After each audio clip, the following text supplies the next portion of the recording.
Indigenous, rural and afro-descendant communities in Colombia mobilized to denounce a lack of economic and social support from the government of Iván Duque. In Mexico, health authorities are set to meet the goal of vaccinating the entire adult population with at least one dose of anti-COVID-19 jabs.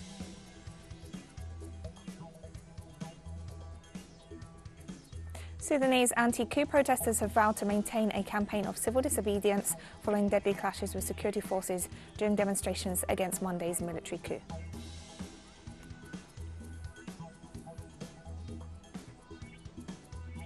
From the headquarters of teleSUR English in Havana, Cuba, this is From the South, and I'm Katrina Goss. We begin in Colombia, where indigenous, farmer and afro-descendant communities mobilized to denounce the lack of economic and social support from the Iván Duque government. Members of the YU indigenous community were among the participants who denounced the humanitarian crisis they're suffering. Our correspondent Hernan Tobar brings us the details in the following report. Members of the YU Indigenous community were forced to travel more than 1,000 kilometers from La Guajira to the city of Bogota to report the serious humanitarian crisis they are experiencing, denouncing that the Cerrejón coal mine has diverted and dried up around 17 water bodies, resulting in the displacement, eviction and confinement of at least 25 Afro-Colombian farming and indigenous communities. Today they attend a public hearing convened by members of opposition to the Iván Duque administration in the Colombian Senate. By leaving us without water, there is no life, and there is no life for humans. There is no life for animals. There is no life for vegetation. And what happens in that case, the Wahoo culture disappears from what territory, and thus they are free to act the way they want to. That is what they are seeking, to make us disappear. Previously, young people from the Guajiros and YU communities carried out hunger strikes in the Plaza de Bolívar in Bogota during the discussion of the 2022 national budget in the Colombian Congress. Their intention was to demand that the initiatives for human development, with a focus on the rights for these communities, be prioritized. Their demands were not heard and the violations continue. YU children with respiratory diseases or suffering malnutrition have died. The community claims that in recent years, more than 5,000 have died due to these conditions. Ultimately, a budget is approved without efforts for state police to address the situation in the department of La Guajira. In that sense, on October 20th, we decided to suspend the strike with the idea that we will have to build new scenarios to continue fighting in favor of our territory. Other sectors that also demonstrated include Afro and Indigenous communities engaged in craft mining in the department of Chocó, who have already completed 10 days of mobilizations denouncing the lack of guarantees to carry out this ancestral trade and claiming that local miners are persecuted and prosecuted. This strike is carried out in municipalities such as Quibdó, Condoto, East Mina, Tado, and Lloro. Mining workers who struggle day by day for the livelihood of their families request the implementation of a plan to formalize and legalize small-scale mining and ancestral mining. The communities demand nothing more than guarantees and rights for a dignified life, and that the large multinational mining companies pay the fair price for what they extract from the territory. In this context, and in view of the government's neglect in different territories and communities, violence continues to escalate against social leaders and human rights defenders, who promote these mobilizations and bring about changes within their territories. According to the Institute for Peace Studies, 142 have been murdered so far this year. Hernan Tobar, teleSUR, Bogotá, Colombia. Also in Colombia, the International Criminal Court decided on Thursday to close a 17-year preliminary examination into war crimes and crimes against humanity during the armed conflict. The preliminary examination, which opened in 2004, was the longest in the court's history. The ICC can only officially step in if a state is unwilling or unable to prosecute war crimes in its jurisdiction. The court argued that the Special Jurisdiction for Peace, set up as part of the 2016 peace agreements between the Colombian government and the FARC guerrilla, had made progress in the investigations, and this merited an end to its investigation. The special jurisdiction has, however, met opposition from right-wing forces and President Iván Duque. Despite the 2016 peace deal, Colombia's nearly six-decade armed conflict has not ended, and violence is surging in several parts of the country.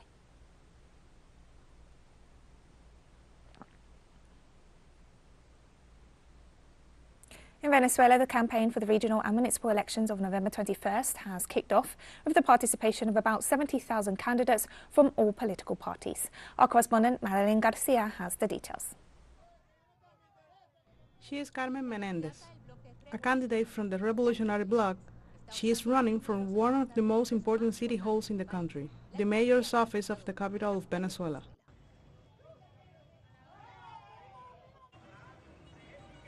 To keep the revolution on the attack internationally, with the economic blockade, political destabilization is the great challenge.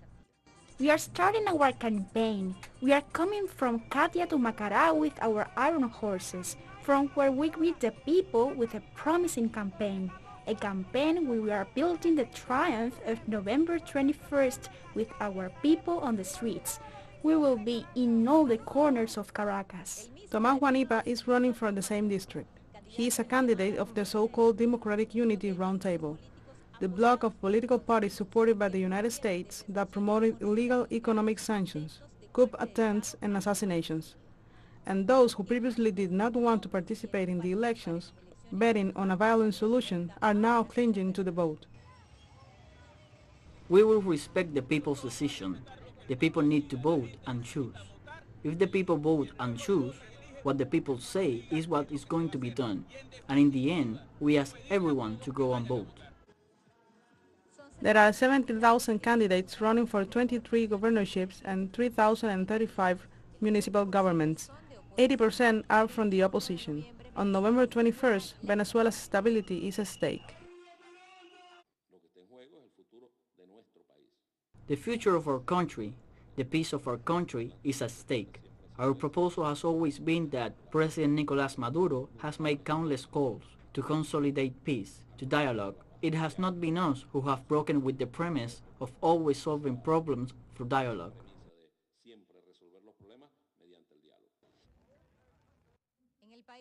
A representation of the more than 100 European Union election observers is in the country to witness the 29th electoral process. They were amazed by the diversity of candidates and political parties.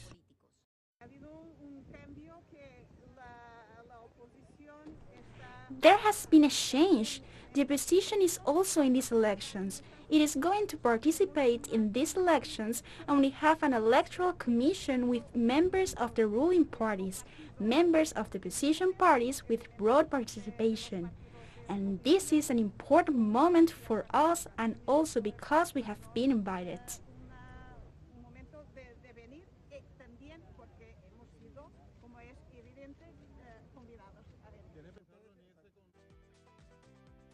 The Carter Center also signed a memorandum of understanding to provide support for the regional elections in which it is committed to respect the country's constitutional regulations. Buenas noches a todas y todos. The electoral campaign concludes on November 18, meaning that the 70,000 candidates of the opposition and those from the Revolutionary Bloc will have 21 days to present their government proposals. Meanwhile, international and national observers are closely following the process. teleSUR, Caracas, Venezuela. Before we take a very short break, we would like to take this opportunity to welcome viewers joining us from Grenada, as teleSUR English is now available on Carib Update channel. Thank you for watching, and we'll be right back, so don't go away.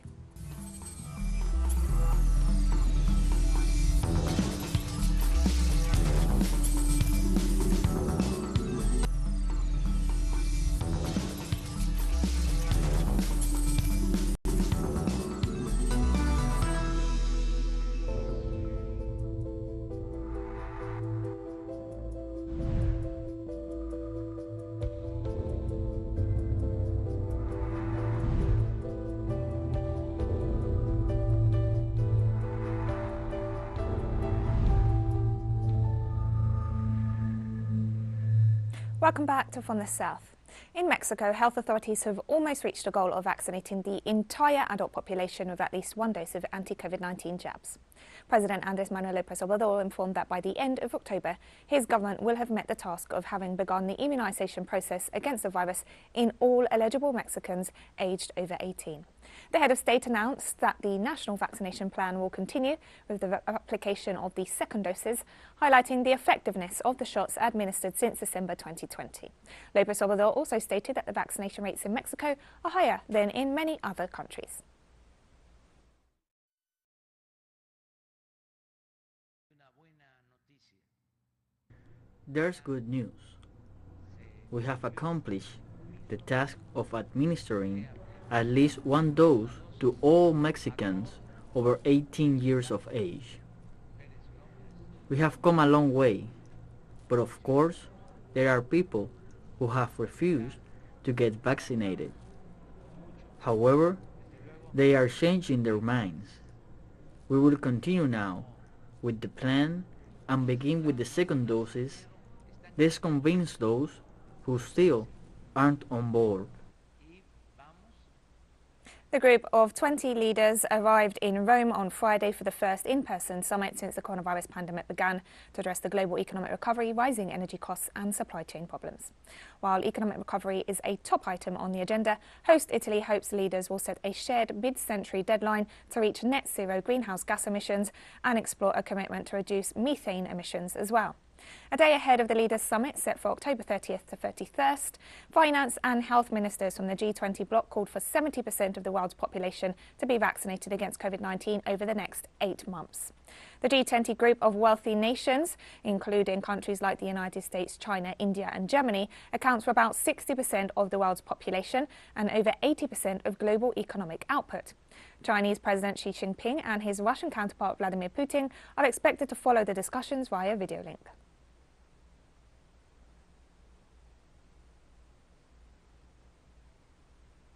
United States President Joe Biden sought to patch things over with his French counterpart Emmanuel Macron following their recent spat over a submarine deal as the two met ahead of the G20 summit.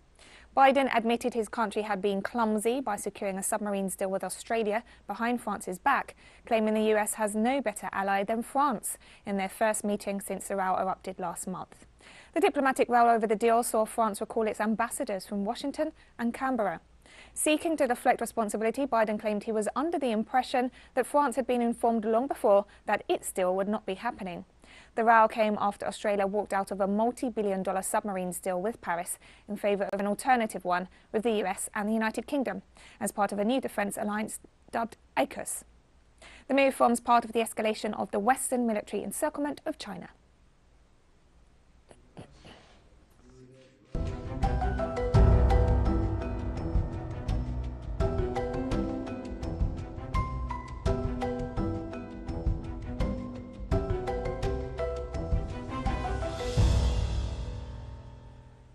Extinction Rebellion protesters mobilised in the US city of New York this Friday ahead of the UN Climate Change Conference in Glasgow. Activists gathered under the Brooklyn Bridge before marching to the Federal Reserve to call on the US to stop allowing fossil fuel finance to supercharge climate chaos. The protest came on the anniversary of the superstorm Sandy's landfall, the deadliest, most destructive and strongest hurricane of the 2012 Atlantic hurricane season. Marches are happening worldwide to demand global financial institutions and regulatory bodies defund climate chaos by stopping the money pipeline from banks to oil, gas and coal corporations.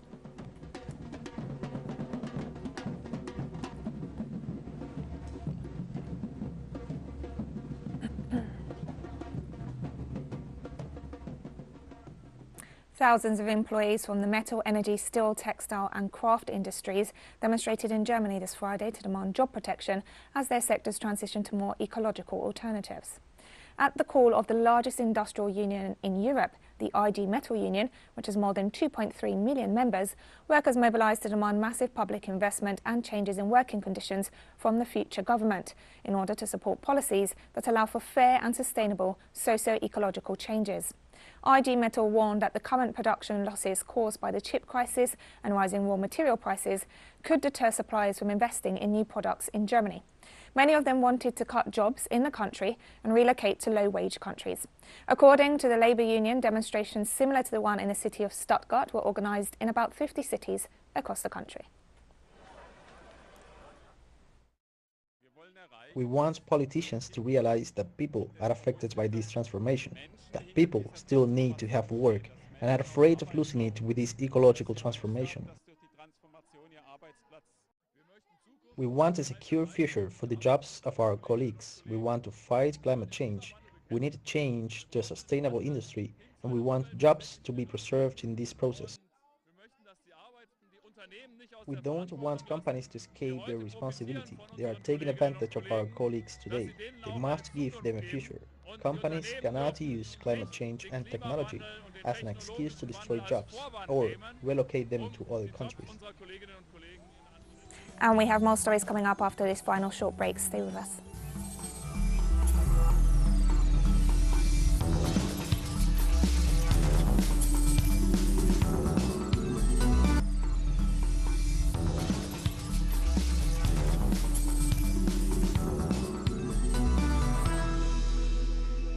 Welcome back to From the South.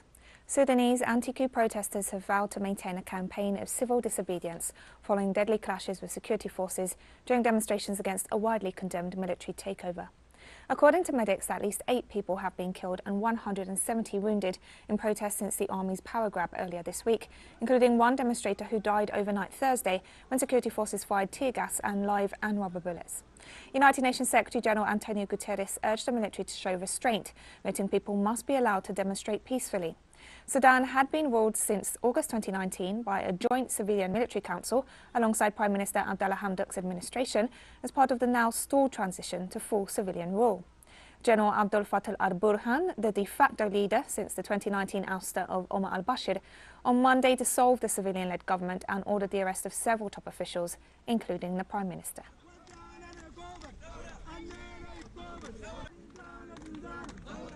The Sudanese people are determined to take to the streets tomorrow in order to restore the achievements of the glorious December Revolution, which raised the slogan freedom, peace and justice. We will take to the streets tomorrow to tell the world that we need this democratic transition and we do not need a military coup because it did not serve the country during the previous military rule. The Sudanese people were only offered humiliation and destruction of their country. The December Revolution is stronger with its youth, women and men who will take to the streets on the 30th, not for partisan reasons or other pursuits, but to bring back the Sudanese revolution. Of all, in relation to Sudan, I want to reaffirm my strong condemnation of the coup and the need to reestablish the transition system that was in place. And tomorrow there is a manifestation that is announced. I urge the military to show restraint and not to create any more victims. People must be allowed to demonstrate peacefully. Jordan and Syria are to start supplying Lebanon with electricity through Syria starting next year as the country struggles with a lack of fuel amidst its major economic crisis.